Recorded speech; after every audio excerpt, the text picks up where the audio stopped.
बिस्मिल्लाहिर्रहमानिर्रहीम। आज हम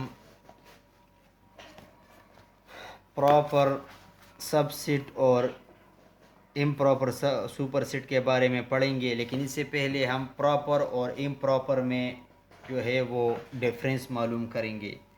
बेसिकली प्रॉपर जो है आपको पता है उर्दू में तरतीब को कहते हैं। हम ये कहते हैं कि ये चीज़ जो है प्रॉपर तरीक़े से हुआ, हमने ये काम प्रॉपर तरीके से किया। और दूसरा जो लफ्ज़ है इम्प्रॉपर का, तो ये इसका अपोजिट है बेतरतीब। तो हमने एग्ज़ाम्पल लिया है यहाँ ये एक सेट है ए, इसमें 1 2 3 4 5, और बी भी एक सेट है, इसमें भी 1 2 3 4 5। इसमें ये है कि एलिमेंट जो है बराबर है और एलिमेंट के साथ साथ जो है तरतीब भी एक जैसा है, तो इसको हम क्या कहेंगे? Proper set. इसी तरह हमारे पास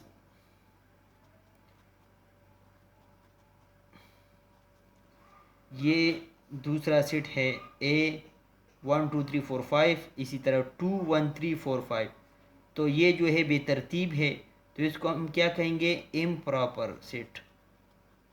ठीक है, यानी जिसमें तरतीब भी एक जैसा हो और फिगर भी उतने हो, तो इसको हम क्या कहेंगे? प्रॉपर। और जिनका तरतीब बिल्कुल अपोजिट हो या बेतरतीब हो, ख्वाह चीज़ें भी एक जैसे हो लेकिन फिर भी तरतीब इसका जो है वो सही ना हो, तो उसको हम कहेंगे इम्प्रॉपर सेट। ओके, अब आप बुक की तरफ आ जाए, पेज नंबर 4 पे आ जाए। इसमें इम्प्रॉपर सबसेट इसका निशान भी दिया है, इसी तरह इम्प्रॉपर सुपरसेट इसका भी निशान दिया है। तो आप इसको किस तरह मालूम करेंगे? हमारे पास फॉर एग्ज़ाम्पल एक सेट है इम्प्रॉपर सबसेट और इसका निशान ये है। इसी तरह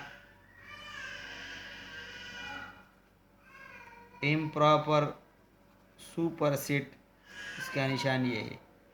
तो फॉर एग्ज़ाम्पल हमारे पास एक सेट है ए, ठीक है, इसमें ए बी सी डी है। इसी तरह बी सेट है हमारे पास, इसमें सी ए डी और बी। देखो, पहले तो हमें ये मालूम होनी चाहिए कि आया ये प्रॉपर सेट है या इम्प्रॉपर सेट है। तो ये तो इम्प्रॉपर है, क्योंकि ए का तरतीब बी के तरतीब से बिल्कुल अपोजिट है। लिहाजा इसको हम मैथमेटिकली किस तरह लिखेंगे? यानी ए क्या है? ए जो है जी इम्प्रॉपर सुपरसेट है, तो इम्प्रॉपर का हमने ये निशान लगाया, सिंबल लगाया। इम्प्रॉपर है किसका? बी का। अगर आप ये नहीं लिख सकते तो आप ये भी लिख सकते हैं कि बी जो है जी इम्प्रॉपर सेट है, इम्प्रॉपर सबसेट है किसका? ए का। तो इन दोनों तरीक़ों से आप ये मालूम कर सकते हैं। इसके बाद हमारे पास जो है वो है फिनिट सेट। फिनिट सेट और दूसरा जो है वो इनफिनिट सेट। फिनिट सेट जो काउंटेबल हो, जो जिसको हम गिन सकते हो। फॉर एग्ज़ाम्पल एक रेलगाड़ी है हमारे पास, एक रेलगाड़ी हो और उसकी जो बुगीज़ यानी ब्लॉक जो हो वो एक दूसरे के साथ लगे हो इस तरह, तो इस बुगीज़ को हम गिन सकते हैं। फॉर एग्जांपल ये कितने बुकीज़ है, 1 2 3 4 5, तो ये बुकीज़ जो है हमारे पास ये काउंटेबल है, तो इसको हम काउंट कर सकते हैं, लिहाजा ये क्या हुआ, फिनिट सेट हुआ। इसी तरह हमारे पास फॉर एग्जांपल मैथमेटिकली मैं लिखता हूँ 1 2 3 4, तो ये तो लाजमी बात है कि ये 1 से लेकर 4 तक है, ये भी काउंटेबल है। तो जब काउंटेबल हो तो फिनिट सेट हुआ। इसी तरह हम इनफिनिट सेट को किस तरह मालूम करेंगे, इसको इनफिनिट सेट वो सेट होता है जिसकी काउंटिंग नहीं हो सकती, जो अनकाउंटेबल हो।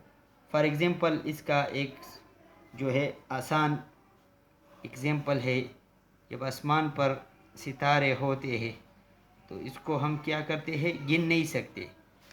तो जब गिन नहीं सकते तो ये क्या हुआ, हमारे पास इनफिनिट सेट हुआ। ठीक है। इसी तरह मैथमेटिकली मैं लिखता हूँ, हमारे पास 1 2 3 और जो एंडिंग है, इसका एंडिंग पॉइंट वो मालूम ना है नहीं है, तो इसका मतलब है कि ये इनफिनिट से, मतलब ये है जिस चीज़ को, फॉर एग्जांपल हमारे सर पर बाल है तो बाल को हम गिन नहीं सकते, लिहाजा ये इनफिनिट है। और हमारे पास जो पैसे होते हैं वो हम गिन सकते हैं, लिहाजा ये क्या है, फिनिट है। फिनिट जिसको हम गिन सकते हैं, इनफिनिट जिसको हम गिन यानी शुमार नहीं कर सकते। Okay, thank you.